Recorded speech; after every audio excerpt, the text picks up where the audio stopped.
단도직입 본격적으로 시작합니다. 자, 이한료입니다. 오늘 이 뉴스를 보시면서 새해 시작하도록 하세요. 나인원 의원님, 김충성 의원님 자리했습니다. 안녕하십니까? 안녕하십니까? 네. 안녕하세요. 어서 오세요. 새해 복 많이 받으세요. 새해 복 많이 두 분이요. 받으십시오. 새해 복 많이 받으세요. 나인원 의원님은 올 한 해 어떤 주식시장의 사건을 가장 기억을 하세요? 정말 너무 많아가지고요. 네네. 하나하나 열거하기 힘든데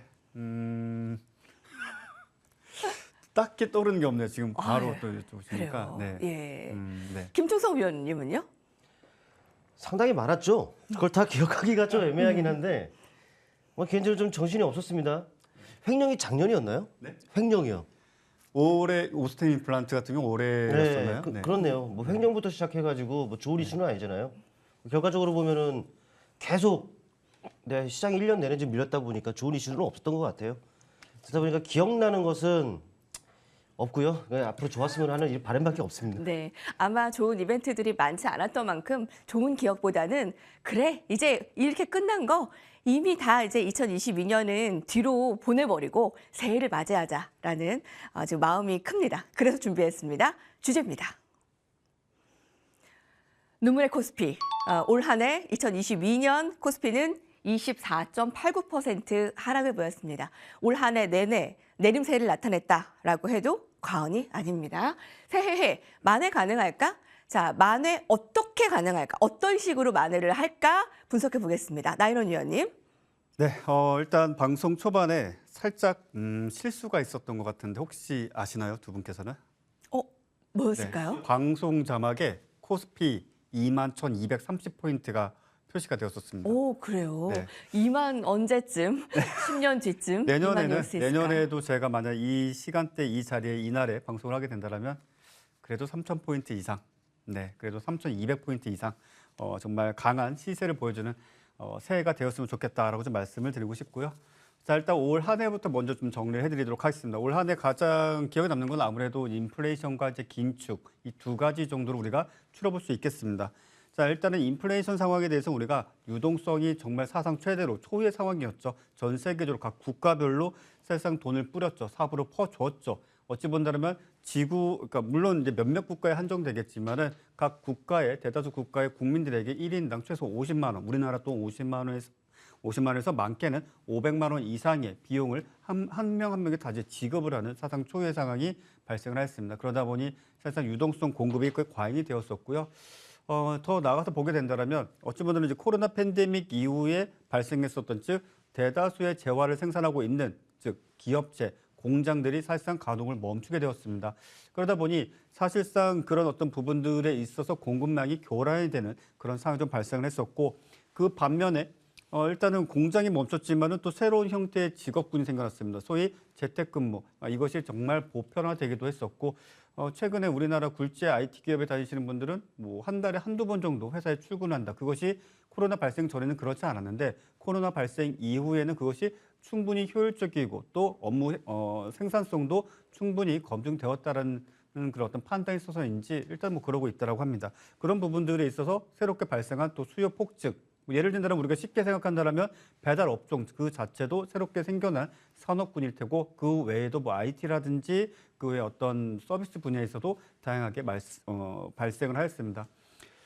그래요. 앞서 본다면 이제 앵커님께서 질문을 하셨을 때 가장 기억나는 거 역시나 전쟁이라고 답변을 했었어야 될 것 같습니다. 저도 이제 순간 당황을 해가지고 전쟁이라는 단어를 생각지 못했는데 역시나 전쟁까지 더해지면서 사실상 초유의 인플레이션 상황이 최단기간 내에 발생을 하였습니다. 이미 어찌 본다면 지금까지도 그 상황이 유지가 되고 있다라고도 할 수가 있겠죠. 우리가 알게 모르게 스며들고 있는 그런 어떤 구간이지 않을까라는 말씀을 좀 드리고 싶고요.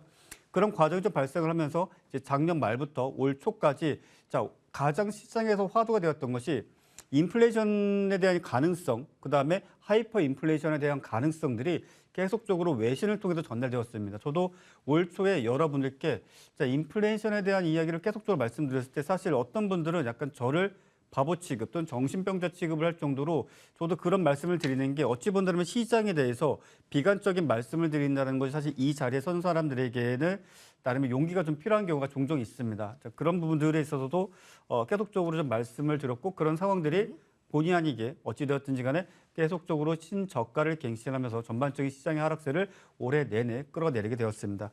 그 과정에 있어서는 사상 초유의 최단 기간 내에 말 그대로 약 10개월도 채 안 되는 시간 동안 미국을 기준으로 했을 땐 기준금리를 계속적으로 인상을 해 나아가는 그런 모습을 보여왔었고, 그런 과정 중에 있어서 코로나 팬데믹 이후에 다시 한번 경제가 다시 회복 기미에 들어서는가 싶었는데 결국엔 다시 저성장 국면에 접어들게 되는 또 웃지 못할 해프닝이 좀 발생을 하였습니다. 그렇게 되면서 사실상 앞서 말씀드린 대로 지금 이제 대표적으로 안정자산 또는 뭐 불안전자산 이렇게 나눌 것 없이 지구상에 있는 정말 어떤 가치가 부여된 자산 같은 경우에는 전체적으로 하락세로 접어들게 되는 다소 조금 가슴 아픈 그런 어떤 비추세 시장이 1년간 지속되게 되었습니다. 자, 그렇다면 내년 시장 우리가 어떻게 바라볼 수가 있게 될 것인가? 네. 자, 뭐 여러 가지 변수가 있겠지만 일단 지금 현재 글로벌 증시를 놓고 보게 된다면 미국과 중국의 그 키가 있다라고 좀 말씀을 드리도록 하겠습니다. 자, 미국 같은 경우에는 일단은 앞서 2, 3개월 동안 소비자 물가지수, 즉 대표적인 인플레이션의 어떤 측정치를 우리가 볼 수 있는 것이 CPI 지표라고 하는데 이 CPI 지표가 그래도 의미 있게 고점을 어느 정도 확인한 뒤에 점진적인 하락세를 소폭 보여주고 있습니다.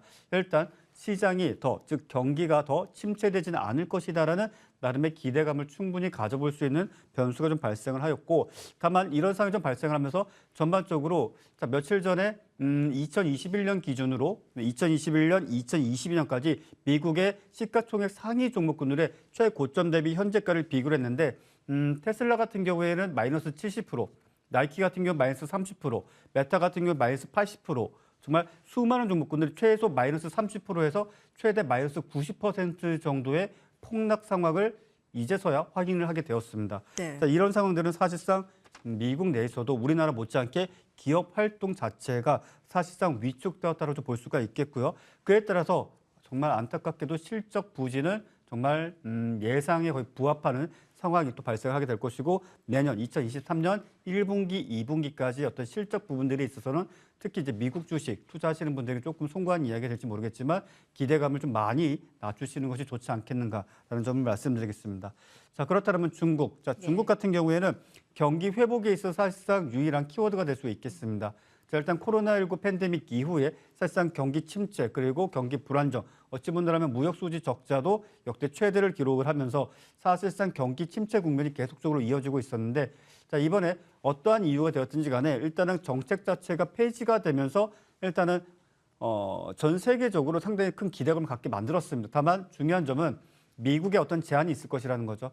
자, 중국이 나아가려고 하고 발전하려고 한다면 미국은 그것을 계속 저지하고 방어를 하게 될 것입니다. 대표적으로 반도체 소부장, 반도체 소재라든지 장비라든지 부품, 사실상 미국산 반도체 관련 자그마한 트랜지스터, 자그마한 볼트까지도 중국 내로 수출 자체가 살짝 금지가 되어 있습니다.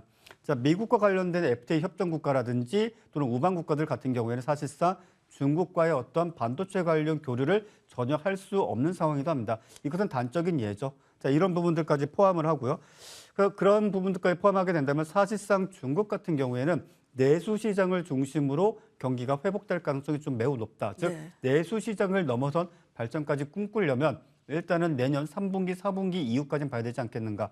자, 그렇다면 내수 시장, 중국의 내수 시장이 어느 정도 성장한다는 것이 우리에게 무슨 소용이 있겠는가라고 생각할 수 있겠지만 실질적으로 중국의 내수 시장의 화랑세가 접어들게 된다면 우리나라 또는 대만이라든지 홍콩, 싱가포르, 일본 이런 주변 국가들이 가장 큰 수혜를 입는 것은 사실입니다. 실질적으로 중국의 경기가 안 좋을 경우에도 우리나라 같은 경우 가장 빠른 영향을 받기도 합니다. 자, 그런 부분들에 있어서 우리나라 같은 경우에는 내년 1분기 많은 곳에서 특히 제도권에서는 내년 시장 정말 폭락할 것이라고 하지만 자산 가격 하락이 어느 정도 멈출 가능성이 좀 크다. 특히 기준금리 인상에 대해서 어느 정도 제한을 걸어두기 있기 때문에 자, 부동산 시장 같은 경우에 다소 조금 불안할 수 있겠지만 그래도 이 혹한기가 내년 2분기쯤 되면 어느 정도 멈추지 않겠는가라는 기대감은 그래도 일정 부분 좀 남겨둘 필요가 있다라고 좀 말씀을 드리겠고요. 자, 주시장 같은 경우에 진짜 옥석가리가 필요할 것입니다. 즉 주도주가 과연 어디가 될 것인가가 이제 관건일 텐데 조심스러운 이야기지만 그래도 그나마 과대나 폭이 덜한 업종, 대표적으로 뭐 2차 전지라든지 또는 뭐 건설 쪽이라든지 이런 부분들까지 같이 함께 좀 체크를 해봐야 되지 않겠는가. 자, 반도체 같은 경우는 물론 좋게 볼 수는 있습니다.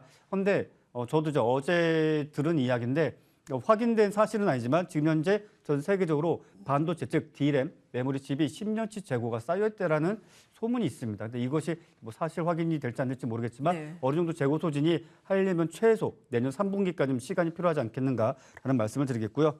자, 일단은 그 이후에 마지막 한 가지 키워드를 보게 된다면 미국. 자, 미국의 기준금리 인하는 내년에 없을 것이다라고 했습니다. 자, 기준금리 인하의 신호탄을 우리가 가장 먼저 확인할 수 있는 것은 미국의 실업률이 상승하는 가입니다. 즉, 지금 현재 실업률이 하락을 하고 있습니다. 실업률이 상승을 한다는 것은 말 그대로 인력난이 되었든 구인난이 되었든지 간에 기업 활동에 있어서 상당히 제한이 걸리게 된다는 것인데 네. 이런 부분들에 있어서 아무래도 연준에서는 또는 FOMC에서는 경기 안정을 위해 또는 실업률을 인하하기 위해 하락시키기 위해서 기준금리 인하를 그때쯤 되면은 하지 않겠는가라는 조심스러운 예측을 좀 드려보겠습니다. 여러분들께서도 내년 시장 일단은 미국의 실업률이 어떠한 방향성을 나타내는가 그것이 하락을 보여준다 또는 상승을 보여준다 그에 따른 기준금리의 방향성까지 보신다라면 어쨌든 우리 시장도 그 시장을 따라가기 때문에 투자에 상당히 좋은 지표가 될 수 있겠다라고 정리해드리겠습니다. 그렇군요. 나인원 위원의 시각이었습니다. 자, 내년에는 미국의 실업률 지표 굉장히 잘 보여줘야 되겠고요. 그 실업률에 따라서 일단 내년에는 금리 인하는 없다라고 얘기를 했는데 금리 인상의 향방 속도 실업률을 통해서 더 예측할 수 있겠습니다. 그리고 중국도 내수를 중심으로 좀 회복될 가능성을 점쳤습니다. 올 한 해 참 씁쓸하고 아쉽죠. 코스피가 올해 마이너스 24.89%입니다. 이는 2000년 이후에 버블닷컴 때 41%의 약세, 그리고 금융위기 때 한 45%의 하락 때에 이어서 세 번째로 하락률이 가장 큰 것입니다. 근데 체감의 온도는 금융위기 때보다 더 심한 것 같다라고들 얘기를 하세요. 특히 코스피 코스닥의 시가총액 합쳐서 567조가 날아갔습니다. 거래대금도 작년에 비해서 40%나 뚝 떨어졌습니다. 참 어려웠네요. 김충성 위원님 분석해 주시죠. 네, 맞습니다. 먼저 지나간 올해 같은 경우는 이제 보내줘야죠. 그리고 새로 이제 한 해를 좀 준비를 해야 되는데 그러기 위해서는 이제 지금 현재 상황을 먼저 좀 체크를 좀 해봐야 될 것 같아요. 현재 상황을 먼저 인지를 하고 그래야 이제 우리가 어떤 것들을 또 대비하고 준비를 해야 될런지 이 부분들을 좀 찾을 수 있기 때문인데 일단 시장 주변의 이 변수들은 먼저 좀 살펴볼 필요가 있겠죠. 근데 어떻습니까? 네, 시장 주변의 변수는 여전합니다. 네, 여러분도 아시겠습니다만은 중국이 일단은 방역 조치를 완화했다는 부분들은 긍정적인 부분입니다만은 그런데 오히려 글로벌 각국은요. 코로나가 다시 재유행하는 것이 아니냐라는 우려가 있어요. 이런 걱정이 다시 시작이 되고 있다는 부분들을 좀 체크를 해야겠죠. 더불어 이제 우크라이나, 러시아 이 전쟁이 언제 끝날지 이 끝날 기미를 좀 보이지 않고 있습니다. 글로벌 시장 전반에 걸쳐서 불확실성으로 좀 자리매김된 지가 한참인데 여전히 불확실성으로 좀 작용을 하면서 또 시장을 좀 제한하는 이런 역할을 좀 하고 있다는 것이죠. 그리고 이제 미국 같은 경우에는 4번 연속 그 자이언트 스텝을 했다라는 것, 이 부분이 이제 멈추긴 했었어요. 그런데 그게 아니죠. 여전히 진행형이다라는 부분들은 모두가 좀 알고 있는 부분이고 더불어서 이제 우리 앵커님도 말씀하셨습니다만은 파월 의장이 내년에 그래요 금리나 없다고 해서 못을 박은 상황이다라는 것이죠. 역시나 말씀드렸듯 역시나 그 진행형 긴축이라는 부분들이 여전히 진행형이고 글로벌 각국 이로부터 좀 자유로울 수 없을 겁니다. 전체적으로 보면은 이렇듯 아직까지는 새로운 이슈, 새로운 모멘텀 이런 부분들이 지금 없는 상황이다라는 것을 우리가 좀 인지를 해야겠죠. 기존에 우리가 이미 알고 있던 그런 변수가 여전히 시장에 영향을 미칠 것이고 그렇다 보니까는 그런 변수에 의해서 지금까지 우리가 움직였던 시장을 본다면은 어떻습니까? 좀 재미가 없어요. 뚜렷한 뭔가가 없는 이런 상황이 앞으로도 조금 더 이어질 가능성이 높다는 것이죠. 중요한 것은 이제 새로운 모멘텀 확보가 우선인데 아직까지는 그게 좀 부재하다라는 것, 없다라는 것. 이 부분이 조금 안타까운 부분이다라고 할 수가 있겠고 더군다나 여러분도 아시겠습니다만은 지금은 누가 뭐라 하더라도 글로벌 각국이 돈을 걷어들이고 있습니다. 역금융 장세가 계속적으로 좀 이어지고 있다는 것이죠. 조금 더 이어질 수가 있어요. 그런데 문제는 이 역금융 장세 이후에 찾아오는 역실적 장세라는 것이죠. 이 부분도 우리가 좀 대비해 볼 필요가 있습니다. 일단 여러분도 아시겠습니다만 삼성전자가요 비상경영 체제를 좀 선포를 했습니다. SK하이닉스 내년 투자 그 규모를 네. 축소했어요. 예. 그리고 이 외에도 글로벌 각 업체들이 인력 감축, 인력 감원 네, 그 바람이 지금 불고 있다라는 것이죠. 아마존이죠. 이미 1만 명 정리해고를 지금 시작하고 있는 이 아마존이 내년에도 계속적으로 이 부분들 계속 이어가겠다라는 부분들을 좀 밝혔다라는 부분들이죠. 이 자체만 놓고 본다면은 기업 실적에 좀 영향을 미칠 수 있는 부분들입니다. 그렇다면은 내년에도 이 기업 실적 부분들이 좀 여의치가 않겠구나 생각을 해볼 수가 있겠는데 이 실적이라는 것은 뭡니까? 뭐 시장 자체에 또 종목 자체에 근본적인 상승 모멘텀이에요. 뭐 말씀드렸던 이런 실적 부분들이 여의치 않다라는 부분들을 감안한다면은 어떻습니까? 시장 자체로도요. 뭐 기업들도 기업입니다만은 시장 자체로도 이런 뭐 풍파라고 할까요? 이 변수에 의해서 좀 지켜낼 수 있는 이 체력들이 좀 약해질 수가 있다는 부분들이란 것이죠.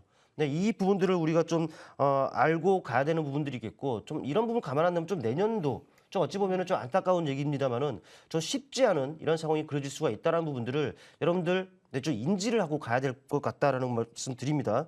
또 이제는 또 경기죠, 경기. 네, 금리 글로벌 갖고 계속적으로 금리를 올리고 있는 이런 그 상황이 있는데 그 뒤에 따라올 수 있는 부분들이 뭐겠습니까? 네, 경기 침체, 경기 둔화, 네, 이런 부분들을 좀 우리가 배제할 수는 없는 부분들이에요. 특히 이제 연준 같은 경우에는 일부 경기 둔화, 일부 경기 침체 이런 부분들 좀 용인하고 있는 부분들이라는 것이죠. 그렇다면은 뭐 당연히 뭐 주식이라는 것은 이 경기에 선행돼서 움직이는 부분들이긴 합니다만은 어떻게 하면 이 부분들을 우리가 좀 타겟책을 좀 얻을 수 있을까? 글쎄요. 우리는 뭐 주식하는 사람들이기 때문에 경제학 박사가 아니기 때문에 타겟책이라는 것은 좀 우리가 미리 알기는 어렵죠. 근데 앞서서 우리 나인원 위원님께서도 말씀하셨습니다. 고용지표, 네. 고용지표라든지 뭐 실업률이라든지 이런 부분들을 통해서 우리가 미리 알 수 있는 부분들이라는 것이죠. 아직까지는 뭐 시장 예상치보다는 좀 덜 나오고 더 나오고 뭐 이런 부분들이 있겠습니다만은 네. 아직까지는 시장에 우호적으로 작용하지 않는 부분들이 분명히 있다는 것이죠. 키 포인트는 이제 경기 그래요. 나쁠 겁니다. 뭐 지금도 힘든데 더 나빠질 수가 있어요. 하지만 턴할 수 있는 이런 포인트는 그 실업률 또 고용지표 이런 부분들에 달려있기 때문에 그 부분들을 유심히 체크를 하면서 좀 우리가 좀 매매의 팁을 얻을 필요가 있지 않겠나 말씀드리겠고 이런 뭐 전반적인 상황 솔직히 부정적인 말씀만 좀 드렸는데 예. 죄송합니다. 근데 단도직입적으로 해야 되잖아요. 네, 일단 그렇습니다. 부정적인 이런 부분들을 보자면은 그래요. 상저하고 정도가 좀 이루어질 수 있지 않겠느냐 싶습니다. 내년 시장이. 그렇다면은 상저하고가 예상된다면은 상반기 나쁘다 이렇게 걱정할 것만 아니라 상하고잖아요. 네, 하반기가 좀 좋아질 거라고 생각이 된다면은 상반기에 우리가 무엇을 준비해 놓는지가 가장 중요한 것이 되겠죠. 뭐 걱정만 하고 있을 게 아니라 무언가를 준비해 놓는다면은 분명히 추후에는 좋은 결과가 있을 것으로 판단이 되는데 뭐 긴 호흡에서 이런 전략적인 부분들은 차차 우리 방송을 통해서 차차 네. 말씀을 드리는 것으로 하고 예. 뭐 단기적인 시각으로서는 어쩔 수 없습니다. 제가 항상 강조드리고 있는 부분들이 있죠. 네, 이슈입니다. 네, 이슈에 의해서 거기에서 매매 팁을 얻고 여기서는 단기적인 시간 대응이 상당히 건 중요할 것 같아요. 네. 때문에 이제 지속 가능한 이슈에서 매매 팁을 얻고 키 포인트는 단기적인 네. 시각으로 우리가 좀 대응을 해 나가자는 것이죠. 이 부분 좀 체크를 하고요. 뭐 큰 틀에서는 차차 이렇게 힌트를 드리는 것으로 하겠습니다. 알겠습니다. 올 한 해를 정리했습니다. 코스피가 25%가량 하락을 했는데 올해의 키워드가 한 두 가지로 정리를 해볼 수가 있겠네요. 전쟁과 인플레이션. 근데 전쟁의 발발 러시아와 우크라이나 주요국 가운데 러시아가 가장 많이 올 한해 하락을 했고요. 우리나라가 코스피 두 번째로 하락률이 높습니다. 그만큼 안 좋은 한 해를 보냈는데 자, 내년에 경기 침체라는 키워드를 안고 우리가 시작을 하지만 업종별 종목별 놓칠 수 없죠. 자, 올 한 해 2022년 마지막 업종 키워드는 이겁니다. 화면 들어보시죠.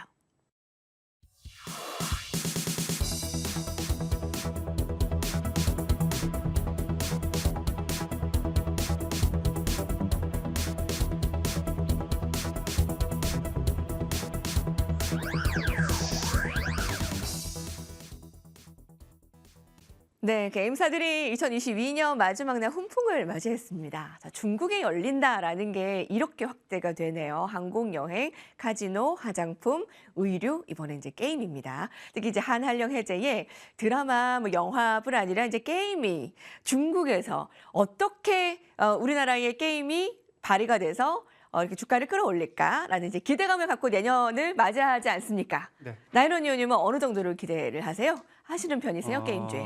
일단은 뭐 간단하게 좀 말씀드리면요. 이미 중국 사람들 중에 게임 좋아하는 사람들은 한국산 게임을 이미 즐기고 있습니다. 예, 소위 이제 만리 방화벽이라고 하죠. 그러니까 중국의 인터넷 검열을 위한 그 방화벽 시스템이 있는데 그것을 우회할 수 있는 VPN 서비스를 많이 사용하고 있어요. 최근에 제로 코로나와 관련돼 가지고 중국 내에 엄청난 시위가 있지 않았습니까? 그 당시에 외국의 수많은 SNS에 중국 현지의 영상들이 본래는 업로드가 안 되는데 순식간에 업로드가 대량으로 되는 것들을 아마도 많은 분들이 확인하셨을 겁니다. 그토록 네트워크에 있어서 사실 별 문제가 없는 상황인데 아마 중국 정부도 알고 있을 겁니다. 한국산 게임의 인기도는 어느 정도 알고 있을 텐데 자, 그와 관련된 긍정적인 좀 뉴스가 나왔어요. 즉 뭐냐면 대표적으로 여러 게임들이 있는데 일단 넷마블사의 어떤 게임과 그다음에 넥슨사의 게임이 일단은 여러 게임들 중에서 지금 현재 판호 허가를 받게 되었습니다. 그로 인해서 사실 아침장에 게임주로서 물론 상승을 할 수 있겠지만 먼 미래를 어느 정도 기대감을 갖고 하지만 뉴스와 관련돼 가지고 지금 현재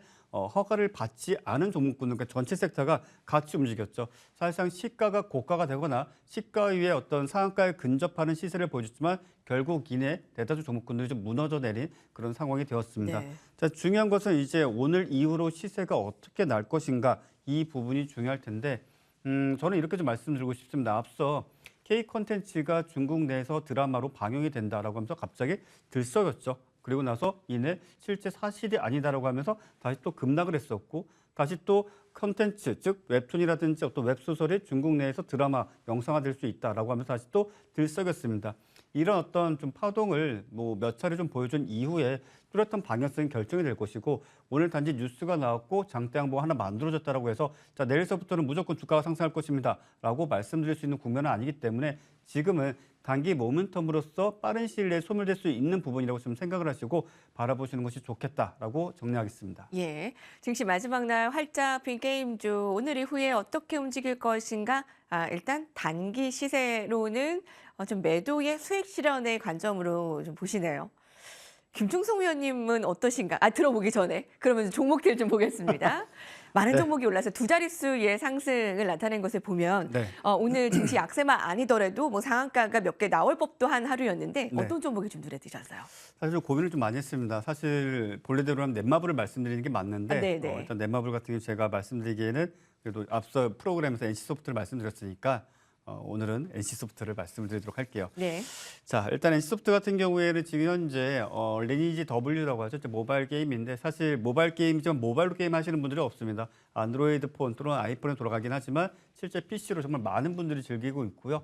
전 세계적으로 특히 이제 아시아 시장에서도 엄청난 매출을 꾸준히 올리고 있습니다. 사실 누구나 다 알다시피 지금의 리니지는 리니지 1, 즉 90년대 나온 그 게임이 2000년대까지 밀레니엄 이후까지 정말 수십 년간 NC소프트를 먹여 살린 그런 게임이라고 할 수 있겠죠. 사실 그 게임을 대체할 수 있는 현존하는 게임이 아니겠는가라는 이야기가 나오고 있고 역시나 마찬가지로 초반에 실적이 상당히 부진했지만 그래도 예상치에 어느 정도 부합하는 성장세 그리고 유저 그리고 동시 접속자 수를 유지하고 있다고 좀 말씀드릴 수가 있겠고요. 최근에도 말씀드렸지만 우리나라 게임 제작사들이 일단 기존의 PC 게임 또는 모바일 게임만 한정 지었는데 최근에 여러 게임 시장의 플랫폼이 다양화됨과 동시에 온라인으로 다운로드 받아서 실질적으로 어떤 기기와 상관없이 아무 데서나 어느 곳에서나 게임을 할 수 있는 것이 중요하게 되었습니다. 그러다 보니 우리나라 게임 개발사 역시 마찬가지로 기존의 PC, 모바일, 콘솔까지 동시 진출하는 그런 모습들을 또 보여주고 있고 NC소프트 역시 마찬가지로 앞으로 출시할 이제 프로젝트명이 LLL과 그다음에 뭐 TL이 있는데 한 게임은 FPS 게임, 즉 1인칭 슈팅 게임입니다. 아마 자녀분들 키우시면은 정말 뭐 총소리 들리고 뭐 이제 칼질하는 소리 들리고 이런 것들 많이 보셨을 텐데 그런 게임을 보통 FPS 또는 1인칭 게임이라고 하고요. 그다음에 이제 온라인 게임. 아마 지금 나온 상황으로 봤을 땐 그걸 리니지 후속작이 되지 않을까 싶은데 물론 NC는 그렇지 않다고 합니다. NC는 더 이상 리니지 가지고 울거먹지 않겠다. 리니지 후속작은 W 이후에는 없다라고 했지만은 상당히 좀 유사한 것으로 보여집니다. 역시 마찬가지로 뭐 본격적인 출시를 해봐야 되겠지만 기존의 PC에서 돌아가던 그런 어떤 과금 체계가 유지가 되고 있는 그 MMORPG 이 게임을 대체할 수 있는 게임이 될 것으로 보여주고 있는 만큼 이런 부분들이 다시 한번 또 시장의 새로운 모멘텀이 될지 좀 중장기적 관점으로 보셔야 될 종목이 NC소프트다라고 말씀드리겠습니다. 예, NC소프트를 오늘 장 픽 업종 게임의 종목으로 특징주로 꼽았습니다. 올해의 마지막 업종은 게임주입니다. 오늘 양시장이 하락을 나타냈습니다만 게임주의 상승을 보고 연초를 좀 기대하게 만드는데 나인원 위원님께서는 좀 단기 시세로는 좀 마무리 단계였다. 개별적으로는 그렇게 의견을 주셨어요. 김종서 위원님은 어떨까요? 그러니까 조금 더 중장기적으로 봐도 되는 것인가? 아무튼 뭐 단기적으로는 많이 올랐긴 하지만 어떻습니까? 이게 뭐 실적이라든지 가치에 의해서 종목들이 반응하는 시장이라면은 앵커님께서도 말씀 주신 긴 호흡에서 좀 끌고 가도 돼요. 근데 이제 아시겠습니다만은 지금 시장이 뭐 실적이 좋다 해서 움직이는 그런 장은 아니죠. 뭐 가치가 뭐 좋다 해서 움직이는 장이 아닙니다. 역시 이슈에 반응하고 또 이슈에 움직이는 그런 장인 거라는 부분들을 감안하면 네, 나인원 위원님께서 말씀하신 뭐 단기적인 뭐 이런 부분들과 저도 어찌 보면은 같은 의견이다라는 말씀 우선 드립니다. 오늘 뭐 게임주들이 지금 반응한 것은 역시나 그 이슈였습니다. 네. 뭐 앞서 앵커님께서도 말씀을 주셨습니다만은 우리나라 뭐 7종 게임 7종에 대해서 뭐 중국이 판호를 발급했다라는 이런 소식이 전해졌단 말이죠. 그래서 이제 더 나아가서는 뭐 한한령 해제 기대감도 있다. 다시금 이렇게 불어오고 있는 상황이다 보니까 관련 종목들이 움직였습니다. 근데 그래요. 이런 움직이게 한 것들은 당연히 이슈라는 부분들을 여러분께서는 좀 염두에 둬야 될 것 같고 그런데 생각해 보면은 이 이슈 말고도요, 이 게임 쪽 이슈들은 계속적으로 좀 있어 왔던 것도 사실이에요. 어찌 보면은 지속이 되어 왔고 지속되고 있는 이슈이기 때문에 앞으로도 뭐 단기적으로나마 조금 더 상승, 추가 상승 한번 기대해 볼 수 있는 거리는 충분히 있지 않겠느냐 좀 말씀을 드리는데 일단 지속되어 왔었던 그 이슈를 본다면요, 사우디 쪽 이슈가 좀 있었죠. 국내 게임 산업에 적극적으로 또 투자를 하고 있다는 내용도 있고요. 뭐 더불어 보면은 게임 산업을 이제 극도로 이제 제한을 했었던 이제 중국이었단 말이죠. 네. 그런데 이제 그들의 정책적인 기조 변화가 조금씩 있는 것도 사실입니다. 이런 부분들도 기사화가 돼 있다라는 것. 그리고 더불어 본다면은 게임 업체들의 그 신작 출시도 신작 출시지만 흥행이 계속적으로 이루어지고 있다라는 부분들. 더불어 본다면 해외 진출 이런 부분들도 이 호재로 작용할 만한 이슈들이 꾸준히 있어 왔다라는 부분들을 감안하면 어찌 보면 우리에게 꾸준하게 좀 매매 팁을 좀 제공한 것이 아닌가 좀 판단해 볼 수가 있고 더불어 보면은 이 섹터 전반이 좀 많이 그동안 부진했습니다. 내내 내림세를 나타냈고 주가들이 바닥에 있었다는 것이죠. 이는 가격적으로만 놓고 보면 가격 매력을 불러일으키기에 충분한 이런 상황이었고 그만큼 저가 매수세 유입이 이루어질 수 있고 또 기술적으로도 충분히 반등이 나올 수 있는 시기이기도 했어요. 그렇다 보니까 이런저런 것들이 전반적으로 작용을 했기 때문에 오늘의 그 탄력을 나타냈지 않았겠느냐 생각이 드는데요. 말씀드렸던 여전히 가격 매력이 있는 구간들이기도 합니다.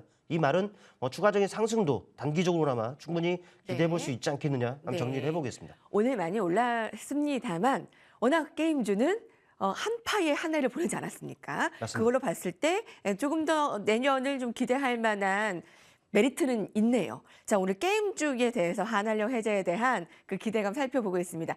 김종서 위원님이 꼽은 특징주는요? 저는 카카오 게임즈를 한번 선정을 해봤어요. 네. 뭐 바로 다음 달이죠. 다음 달 초에 에버소울 출시가 지금 예정이 좀 되어 있습니다. 글로벌 뭐 사전 예약이 130만 명을 지금 돌파했다라는 이런 호재성 이슈도 좀 전해졌다라는 부분들이죠. 아무래도 이런 부분들이 좀 기대감을 작용할 수 있지 않겠느냐 싶고 말씀드렸던 차트를 보시면 아시겠습니다만은 주가 자체가 워낙에 바닥에 있습니다. 네, 최근에는 내렸다가 지금 횡보의 모습만을 좀 나타내고 있는데 큰 틀에서 놓고 보면은요 어떻습니까? 주가가 여기에 있다가 10만 원이 넘었었던 주가입니다. 그리고 5만 원을 지금 하회하고 있습니다. 네, 확실하게 낮아진 주가라는 것이죠. 그런데 기술적으로 보면은요, 뭐 최근에 있었던 이러한 그 상승은 하락 추세를 벗어나면서 유의미한 시그널을 나타냈다는 것이죠. 그리고 나서의 긴 횡보로서 방향성만을 모색하고 있는 상황인데 오늘의 상승으로 인해서 주요 저항대들을 좀 뛰어넘으려고 하는 또 주가가 레벨업이 이루어지려고 하는 이런 상황이다라는 것을 알 수가 있겠죠. 확실하게 저항을 나타냈었던 구간을 뛰어넘고 안착되는 것이 확인이 돼야 되는 것이 우선이겠습니다만은 제가 봤을 때는 이 수급적인 부분들을 통해서 충분히 힌트를 얻을 수 있지 않겠느냐 싶습니다. 간헐적으로 뭐 메이저들의 매도는 있을 수가 있어요. 예. 그런데 전반적으로 보면은 메이저들이 매수 우위를 점하고 있다는 부분들은 아무래도 이 주가의 그 바닥권 탈피에 대한 신뢰도를 좀 높이고 있는 부분들이 아닌가 이렇게 말씀을 드려볼 수가 있겠습니다. 일단은 뭐 시그널을 좀 보내오고 있는 만큼 이제는 앞으로 저항을 넘고 또 안착이 우선이다. 네, 이 부분들이 우선적 전제가 되겠습니다만은 일단은 긍정적으로 생각해 볼 필요는 좀 있지 않겠느냐 이렇게만 말씀드려보겠습니다. 예. 게임주 가운데 카카오 게임즈를 선호하는 종목으로 꼽았습니다. 하키워드였습니다.